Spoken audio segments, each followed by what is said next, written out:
This will blow your mind. What the Bible really describes. David Icke. In my opinion, Kristin and Jean Nolan, the founders of Inspired Channel, created a perfect video. John interviewed David Icke in December of 2021. Here is the link to the full video. It's time to break through the simulation.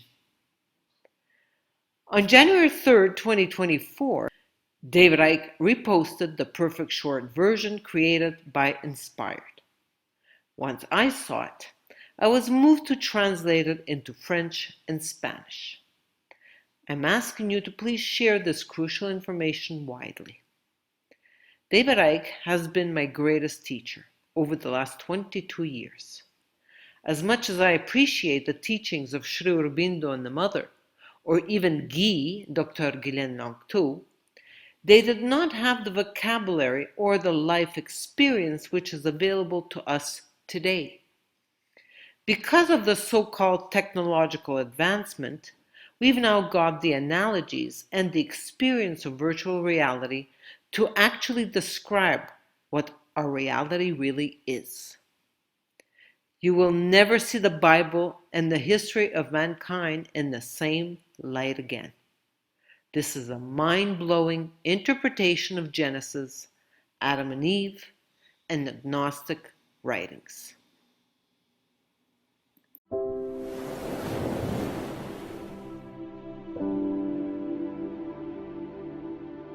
All around the world, you see this recurring theme in different cultures, and it's described in different ways, but exactly the same in theme.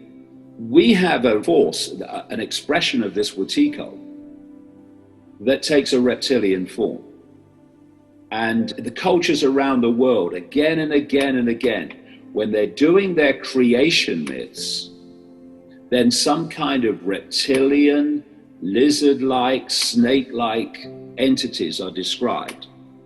So if you take the biblical version, you have Adam and Eve in the Garden of Eden.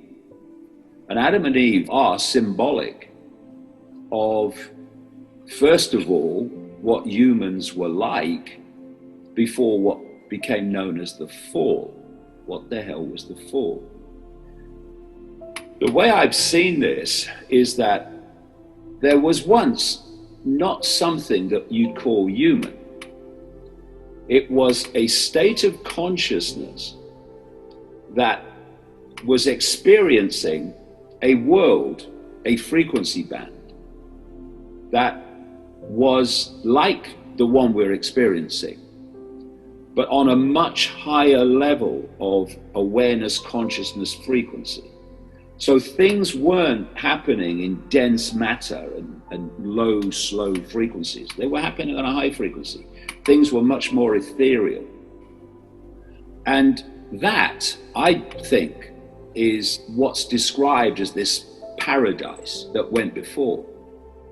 And so Adam and Eve were cast out of paradise. What does that mean, I would suggest?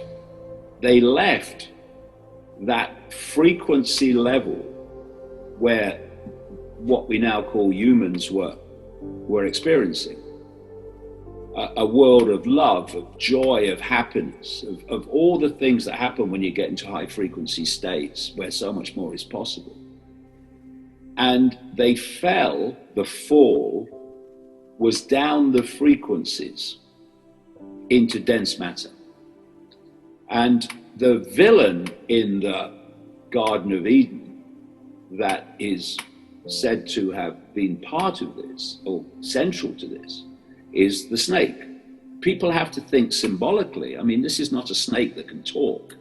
This is symbolic of this reptilian group, not just one person, this reptilian group, these reptilian gods as they were perceived. And they fell down the frequencies, Adam and Eve, symbolic of what's now humanity, because they gained the knowledge of good and evil. What is good and evil? It's polarity. It's the polarity that we see in our reality now. That level that we fell from was oneness, it was unity. And we fell into the knowledge of good and evil, the knowledge of polarity, which is what this world is. And my view, and it has been for a lot of years now, is that what Genesis is describing is the takeover of human perception by this reptilian force. And the God at the start of Genesis that is creating the world is actually an amalgamation to deceive and misdirect of the gods, the reptilian gods. And what's being described is not the creation of the world, but the creation of the simulation, the matrix. And so when we hear lines like, and God said, let there be light, and there was light, I say what's being described is electromagnetic light, which is basically what this simulation is. And I said just after the turn of the millennium that this is a simulation, and the walls of it, certainly at our level anyway, are the speed of light, which is not the fastest speed possible. That's a joke. We're dealing with all possibility here. That's the fastest speed possible. It's a joke.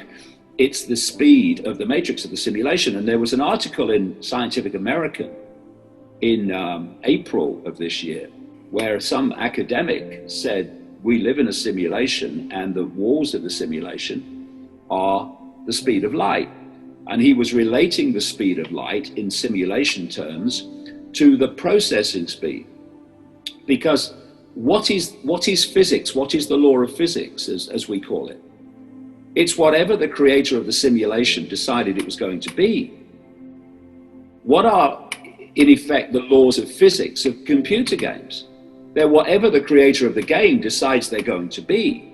But as this article pointed out, you can create the laws within your game, but you're still going to be limited by the processing speed you're dealing with. And that's why the speed of light is this faster speed. That's why when people have near-death experiences, they leave the body, which is locking us into the simulation through the five senses, and they experience a totally different version of physics, where past, present, and future all kind of happen at once, in the same now. But within the simulation, we have time, we have all these other illusions, which are the creation of the simulation.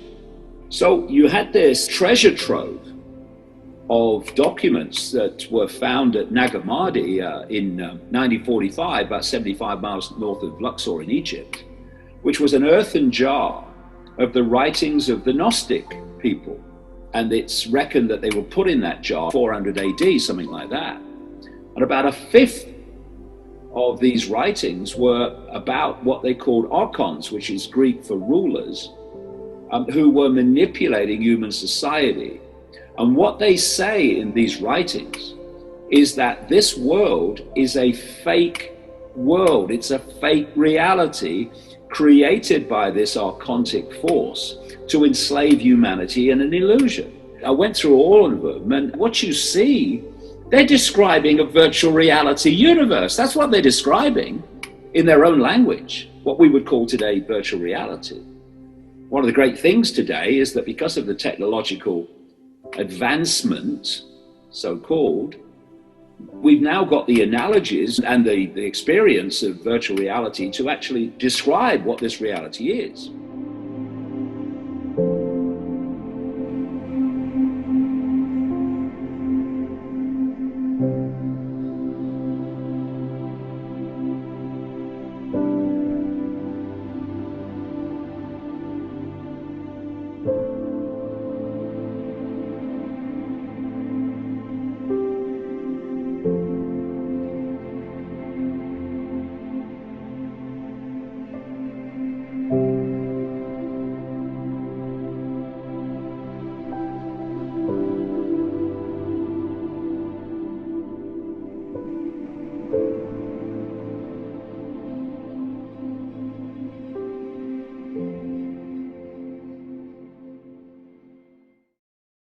Let's rejoice, because the insanity we are experiencing is an illusion.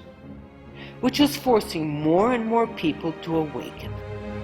However, we must have compassion for those who are incapable of awakening, because the mRNA injections have created a separation from the individual soul. The only way out of the illusion is through absolute non-compliance. The courageous ones have consciously chosen to get out of the illusion and will continue their evolution of consciousness on the ascending crystal spiral. I know my jail experience was a blessing because it forced me to leave Canada and what was perceived as a perfect life of a very successful dentist and a mother of 2 wonderful children. I accessed the courage within me, abandoned myself to my soul, and jumped into the complete unknown. Today, I'm able to offer guidance to those who choose life in Colombia or Ecuador.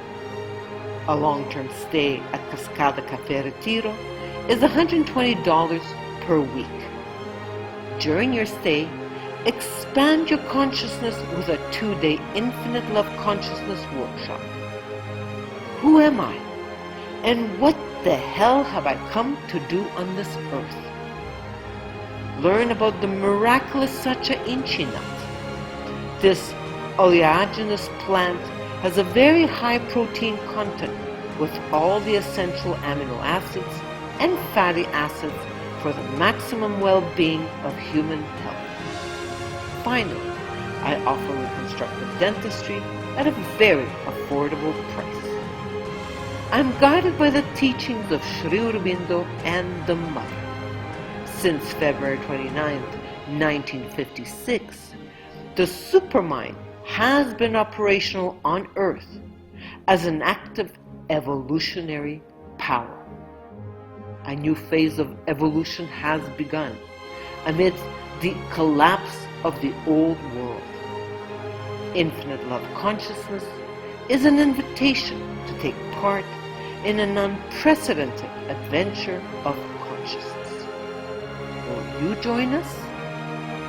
Infinite